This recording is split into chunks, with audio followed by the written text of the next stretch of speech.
Hey guys, this is Sonu Ahlawat और आज इस वीडियो में आपके लिए लेकर आ चुका हूं एक और लेटेस्ट गवर्नमेंट जॉब अपडेट जो कि निकल के आ रहा है उच्च न्यायालय भर्ती 2026 की तरफ से। जी हां दोस्तों, उच्च न्यायालय यानी कि हाई कोर्ट, जिसके सबऑर्डिनेट कोर्ट्स यानी कि सेशन कोर्ट्स के अंदर क्लर्क की पोस्ट के ऊपर जबरदस्त वैकेंसीज आ चुकी है। और एक बात मेरी ध्यान से सुन लीजिएगा, आप भारत के किसी भी स्टेट किसी भी कोने से बिलोंग करते हो तो आप इस भर्ती के लिए एलिजिबल है। पूरे भारत से महिला और पुरुष दोनों ही कैटेगरी कैंडिडेट इस भर्ती के लिए फॉर्म भर सकते हैं। साथ ही ये एक परमानेंट ग्रुप सी की गवर्नमेंट जॉब है। जी हां दोस्तों, परमानेंट गवर्नमेंट जॉब निकल के आई है, जहां पर पद यानी कि टोटल नंबर ऑफ वैकेंसीज भी अच्छी खासी निकली है। इस बार total number of vacancies clerk की पोस्ट के ऊपर 1265 है। पोस्ट कौन सी है? क्लर्क की है। नोटिफिकेशन में क्लियरली कह रखा है कि भाई जो हमारा उच्च न्यायालय हाई कोर्ट है उसके जो सबऑर्डिनेट कोर्ट्स होते हैं, सेशन कोर्ट्स होते हैं, डिस्ट्रिक्ट कोर्ट्स होते हैं, उनके अंदर क्लर्क की पोस्ट के ऊपर 1265 वैकेंसीज निकल के आ चुकी है। ऑल इंडिया की वैकेंसी, पूरे भारत से फॉर्म भर सकते हैं। इस भर्ती के लिए कोई भी experience, extra additional qualification certificate नहीं मांगा गया है। पूरे भारत से बिल्कुल फ्रेशर्स जो कैंडिडेट्स हैं वो फॉर्म भर सकते हैं। इस भर्ती के लिए फुल डिटेल्ड ऑफिशियल नोटिफिकेशन आ चुका है, जारी हो चुके हैं, आगे आपको बताऊंगा। फॉर्म भरने की जो अंतिम तिथि है वो 23 जून 2026 है। जी हां दोस्तों, 23 जून 2026 तक आप इस भर्ती के लिए फॉर्म अप्लाई कर पाओगे। और जैसे कि एक परमानेंट गवर्नमेंट जॉब है तो सिलेक्शन होने के बाद इस पोस्ट के ऊपर शुरुआती सैलरी आपकी 50,000 रुपए महीना से ज्यादा रहेगी, क्योंकि इस पोस्ट का जो ग्रेड पे है ना वो 2400 रुपए ग्रेड पे है। तो 50,000 प्लस सैलरी आपकी रहने वाली है। मैं तो आपको जस्ट एक एस्टिमेशन दे रहा हूं, इससे भी ज्यादा सैलरी आपको शुरुआती देखने को मिलने वाली है। तो गाइस, आगे इस वीडियो में इस नई नवेली भर्ती के बारे में आपको संपूर्ण जानकारी देने वाला हूं। Detail selection procedure step by step समझाऊंगा। एज लिमिट क्वालिफिकेशन के बारे में बात करेंगे, एग्जाम पैटर्न को डिटेल के साथ समझेंगे, क्योंकि गाइस ये एक single day exam based recruitment है। एग्जाम के नाम पर केवल एक सिंगल एग्जाम होगा, कोई भी प्री मेंस एग्जाम का चक्कर ही नहीं है, ना ही कोई इंटरव्यू है। बिना इंटरव्यू वाली नौकरी है, ठीक है। तो एग्जाम पैटर्न और सिलेबस को तो डिटेल से समझना बनता है। साथ ही सैलरी के बारे में बात करेंगे, exam centre, job profile, job location क्या रहेगी, ए टू जेड इंफॉर्मेशन इस वीडियो में आपको देने वाला हूं। तो चलिए दोस्तों, अगर आप इस वैकेंसी को लेकर जरा भी इंटरेस्टेड हैं, उत्साहित हैं, तो वीडियो को पूरे ध्यान से आखिर तक जरूर देखेगा। तो चलिए फटाफट वीडियो शुरू करते हैं।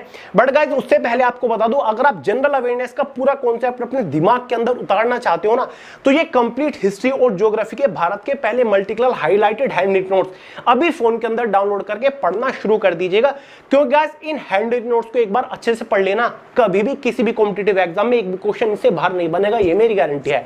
लिंक डिस्क्रिप्शन बॉक्स में डाउनलोड करो और पढ़ना शुरू कर दो। तो चलिए गाइस, बात करते हैं सीधा नोटिफिकेशन के बारे में।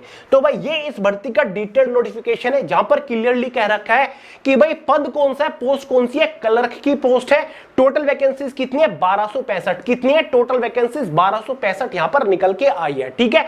जो हाई कोर्ट का, जो हमारे सेशन कोर्ट या फिर डिस्ट्रिक्ट कोर्ट या फिर सबऑर्डिनेट कोर्ट्स होते हैं, उसके अंदर क्लर्क की पोस्ट के ऊपर ये भर्ती निकल के आई है। सबसे पहले बात करेंगे इंपोर्टेंट डेट्स के बारे में। देखिए दोस्तों, डिटेल नोटिफिकेशन आपके सामने है। 22 मई 2025 को नोटिफिकेशन जारी कर दिया गया है। ये इस नोटिफिकेशन का नंबर आप देख सकते हैं। 26 मई 2026 से ऑनलाइन फॉर्म भरे जाएंगे और 23 जून 2026 फॉर्म की लास्ट डेट रहेगी। 26 मई 2026 से शाम 4 बजे से फॉर्म स्टार्ट होंगे और 23 जून 2026 शाम 4 बजे तक आपके फॉर्म भरे जाएंगे। ऑनलाइन फॉर्म भरे जाएंगे, ऑनलाइन ही आपकी परीक्षा होने वाली है, ठीक है। तो सबसे पहले बात करते हैं एज लिमिट के बारे में। तो भाई जनरल कैटेगरी के जो कैंडिडेट्स हैं ना, ठीक है, जनरल कैटेगरी या फिर आप किसी भी स्टेट से बिलोंग करते हो तो भी आप जनरल कैटेगरी में ही काउंट होंगे। तो मिनिमम एज लिमिट 18 साल है, मैक्सिमम 42 साल है। कितनी? मिनिमम एज लिमिट 18 साल है, मैक्सिमम 42 साल है, ठीक है। जो आपकी एज कैलकुलेट होगी इस कलर की पोस्ट के ऊपर वो 1 जनवरी 2026 तक होगी। बाकी जो रिजर्व्ड कैटेगरी है, जिनको रिजर्वेशन रिलैक्सेशन मिलेगा, उनके लिए मैक्सिमम एज में रिलैक्सेशन रिजर्वेशन यहां पर आप देख सकते हैं SC ST और बैकवर्ड क्लास कैटेगरी के लिए, ठीक है। चलो भाई, तो इसमें देखो कितना बेहतरीन सा रिलैक्सेशन दे दिया। 42 साल तक के कैंडिडेट्स यहां पर फॉर्म भर पाएंगे। क्वालिफिकेशन की बात कर लेते हैं, ठीक है। तो गाइज, अगर आपने कोई भी बैचलर डिग्री पास कर रखी है, क्या अगर आपने कोई भी बैचलर डिग्री पास कर रखी है, फिर बैचलर ऑफ आर्ट आपने पास कर रखा है, फिर बैचलर ऑफ साइंस आपने पास कर रखा है, इसका मतलब है कि कुछ भी आपने ग्रेजुएशन कर रखा है कितने भी नंबर के साथ, तो आप एलिजिबल है, फॉर्म भर सकते हैं। बाकी यहां पर कुछ और नहीं चाहिए, ठीक है। कुछ भी नहीं चाहिए, कोई एक्सपीरियंस नहीं चाहिए, कोई सर्टिफिकेट या फिर कंप्यूटर का डिप्लोमा यहां पर आपको नहीं चाहिए। ठीक है, तो इस बात का ध्यान रखिएगा, आपके फाइनल ईयर का रिजल्ट 23 जून 2026 से पहले आ जाना चाहिए, तो ही आप एलिजिबल है। फॉर्म फीस देख लो, वरना आप बाद में बोलोगे भैया टाइम वेस्ट कर दिया। तो जितने भी कैंडिडेट्स हैं जो अदर कैटेगरी से बिलोंग करते हैं, ठीक है, मतलब जैसे कि जनरल कैटेगरी हो गई या फिर मतलब स्पेशली जनरल की मैं बात कर रहा हूं, तो उनके लिए जो फॉर्म फीस है, टोटल फॉर्म फीस मतलब चार्जेस वगैरह लग के एग्जाम फीस या फिर फैसिलिटेशन फीस, वो 1200 रुपए है। ठीक है, जो फीमेल कैंडिडेट है इनके लिए टोटल फॉर्म फीस जो है, स्पेशली जनरल की मैं बात कर रहा हूं, 875 रुपए। जो रिजर्व कैंडिडेट्स हैं उनके लिए फॉर्म फीस 710 रुपए यहां पर रखी गई है। ठीक है, जो डिसेबिलिटीज कैंडिडेट्स हैं स्पेशली हरियाणा से, उनके लिए नील है फॉर्म फीस, इनके लिए कोई भी फॉर्म फीस यहां पर नहीं रखी गई है। सिलेक्शन प्रोसीजर में सबसे पहले आपका एग्जाम होगा और एग्जाम भी आपका मेन है। ठीक है, मोड ऑफ सिलेक्शन एग्जाम के बेसिस पर होगा। एग्जाम आपका पूरी तरीके से कंप्यूटर बेस्ड टेस्ट यानी कि ऑनलाइन टेस्ट आपका रहेगा। ठीक है, एग्जाम जो आपका होने वाला है ना, ये टोटल 2 घंटे का रहेगा। 100 नंबर का आपका पेपर रहेगा। कितना? 100 नंबर का पेपर रहेगा। और एग्जाम में मैथमेटिक्स और रीजनिंग सब्जेक्ट से एक भी क्वेश्चन नहीं आएगा। जी हाँ दोस्तों, एग्जाम में मैथ्स रीजनिंग से एक भी क्वेश्चन नहीं आएगा, इस बात का ध्यान रखिएगा। देखो, जनरल नॉलेज सामान्य ज्ञान से ऑब्जेक्टिव क्वेश्चंस आएंगे, कितने? 50। एक क्वेश्चन 1 नंबर का, तो 50 नंबर का। तो हिस्ट्री, ज्योग्राफी, पॉलिटी, इकोनॉमिक, जनसाइंस, स्टैटिस्टिक्स के करंट अफेयर सब कुछ कवर होगा इन 50 नंबरों के अंदर। टेंशन लेने की जरूरत नहीं है। जनरल नॉलेज की जीएस बॉम आपको दे रखा है, जनरल अवेयरनेस की अब तक की सबसे सर्वश्रेष्ठ ई बुक है, फोन के अंदर डाउनलोड करके पढ़ सकते हो। अगर आपने एक बार जीएस बॉम को पढ़ लिया ना, तो ये मैं गारंटी लेता हूं किसी भी एग्जाम में जीएस के एक भी क्वेश्चन इससे बाहर नहीं बनेगा। जीएस के चित्र उड़ा के आओगे, लिख के ले लो ये चीज आज मेरे से। ठीक है, तो इससे पढ़ लीजिएगा, आपका काम हो जाएगा, कुछ पढ़ने की जरूरत नहीं है। ठीक है, उसके बाद आपका इंग्लिश कंपोजिशन है, जिसमें ऑब्जेक्टिव क्वेश्चंस भी है, सब्जेक्टिव भी है। तो इंग्लिश से 50 तो आपके रहेंगे ऑब्जेक्टिव क्वेश्चंस, कितने? 50। ठीक है, जो कि रहेंगे 20 नंबर के।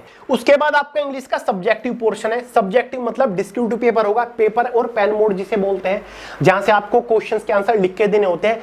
लिख के क्या? निबंध वगैरह है आपका। देखिए, जिसमें आपका एक तो होगा एस्से, 150 वर्ड का आपको एस्से लिखना है, निबंध लिखना है, 10 नंबर आपको दिए जाएंगे। दूसरी चीज लेटर होगा, यानी कि पत्र जिसे बोलते हैं, 5 नंबर का होगा। प्रीसी राइटिंग होगा 5 नंबर का। ट्रांसलेशन आपको करके दिखाना होगा हिंदी से इंग्लिश में 10 नंबर का। तो टोटल 30 नंबर का पोर्शन हो जाएगा। तो टोटल मार्क्स जो हो गए पेपर के, वो 100 नंबर का पेपर होगा। हर एक सब्जेक्ट को क्वालिफाई करने के लिए आपको 33 नंबर लाने होंगे और ओवरऑल पेपर को क्वालिफाई करने के लिए आपको एग्रीगेट 40% अंक लाने होंगे। यानी कि अगर आप 40% नंबर ले आते, यानी कि 40 नंबर आप ले आते 100 में से, तो आप भाई पेपर को क्वालिफाई कर जाओगे। ठीक है, आप क्वालिफाई माने जाओगे। समझ गए? 1265 वैकेंसी, अच्छी खासी वैकेंसी है, तो पेपर यहां पर क्वालिफाई हो गया। पेपर में 1/4 के एग्जाम में नेगेटिव मार्किंग भी है। पेपर आपका बाइलिंगुअल हिंदी और इंग्लिश में होगा। ठीक है, 1/4 के एग्जाम में क्या है? Negative marking. अब पेपर होने के बाद इसमें qualifying nature CPT computer proficiency test भी होगा। ये कुछ बड़ी बात नहीं है, सिंपल सा आपका टाइपिंग टेस्ट और एक स्प्रेडशीट टेस्ट है।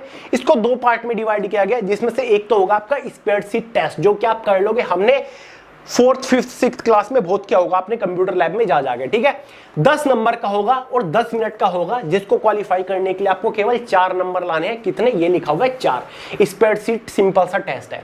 साथ ही दूसरी चीज आपकी कंप्यूटर टाइपिंग टेस्ट होगी। इंग्लिश की टाइपिंग आपको करनी है, 30 वर्ड पर मिनट की स्पीड निकालनी है। कुछ नहीं होता, बच्चों का खेल होता है, 30 वर्ड पर मिनट की स्पीड। ठीक है, 1-2 महीने का मुश्किल से काम है। ठीक है, 30 वर्ड पर मिनट की स्पीड निकालनी है, आपका काम हो जाएगा। ठीक है, क्वालिफाइंग नेचर है कंप्यूटर प्रोफिशिएंसी टेस्ट, इसके लिए कोई भी नंबर नहीं दिए जाएंगे। तो कंप्यूटर प्रोफिशिएंसी टेस्ट जो है, ये पूरी तरीके से गाइस क्वालिफाइंग नेचर है, इसके लिए आपको कोई नंबर नहीं दिया जाएगा, बस क्वालिफाई करने आगे बढ़ना है।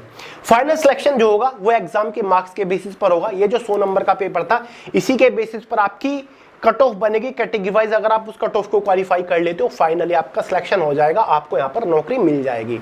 अब दोस्तों सैलरी वगैरह मैंने आपको शुरुआत में ही बता दी है, कितनी सैलरी मिलेगी आपको यहाँ पर। लगभग 50,000 रुपए आपकी शुरुआती सैलरी रहने वाली है। ठीक है, जो प्रोफाइल यानी कि काम क्या करना पड़ेगा, बहुत ही सिंपल सा काम है गाइस, केवल कंप्यूटर बेस्ड काम करना है। क्लरिकल पोस्ट है, क्लर्क का काम होता है।